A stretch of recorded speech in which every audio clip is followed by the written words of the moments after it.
There are actually 3 ways to run Claude Code on your Mac, and in this video I will show you all of those 3 in under 5 minutes so you can pick the one that fits you the best. The easiest way to use Claude Code on your Mac is just to download the desktop app from Claude's website. So all you need to do is download the desktop app and do the setup as you do with whatever app you download from the internet. And then all you have to do is log in with your account, and you have to make sure that you're either on the Pro or Max plan. If you're on the free plan, it doesn't work. So that's the only thing. So I'll show you after we've downloaded it. So you just open this.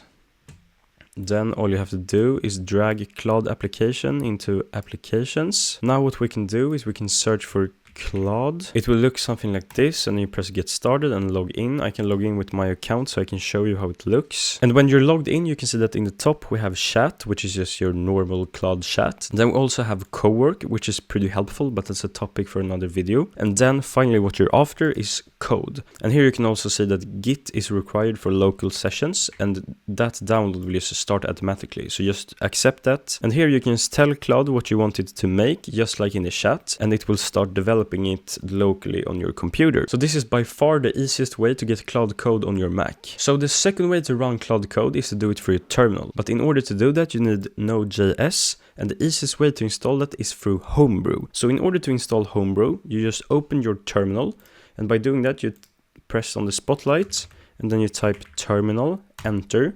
And this is the terminal, and it looks kind of scary for most people, but it isn't. It's just another way of communicating with your computer instead of pressing buttons. So all you have to do is to paste this command and then press enter. And then I'll have to type the password, and then you type the password and press enter again, and then it will start installing. And after it has installed, I will show you what to do next.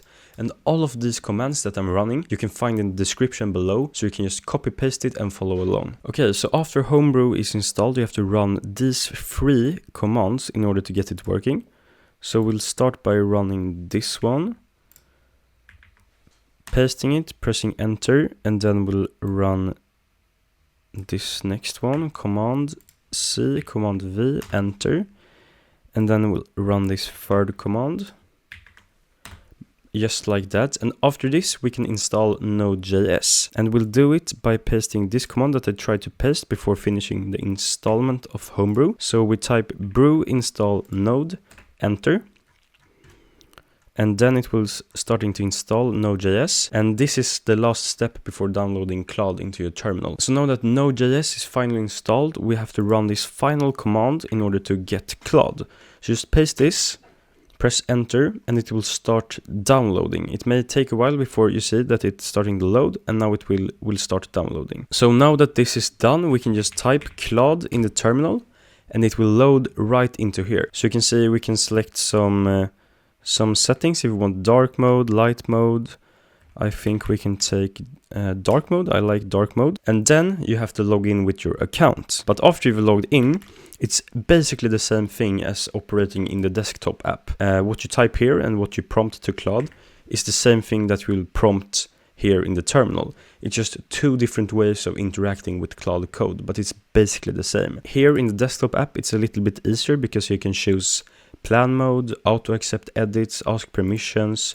You can change the model and stuff like this, but you can also do that in a terminal. It's just a little bit more complicated. So that was the second way of using Claude Code on Mac. Now I'll show you my favorite way. So the third and best way, in my opinion, of using Claude Code on Mac is using it inside of vscode. And vscode is free, so you can just download it. Just download it like all the things you download online. You just have to wait for it. Then after it's done, you can open it.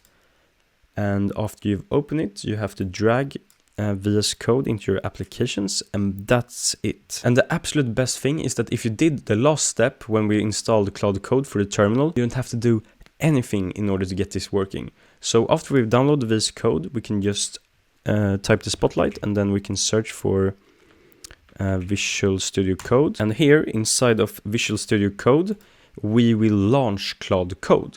So inside of VS Code's terminal, we will launch Claude Code. And that's basically it. So when we get into VS Code the first time, we have to mark this as done. And then we want to open a new terminal. And here in the terminal, you just type Claude and Claude will load right into VS Code, just like in the terminal.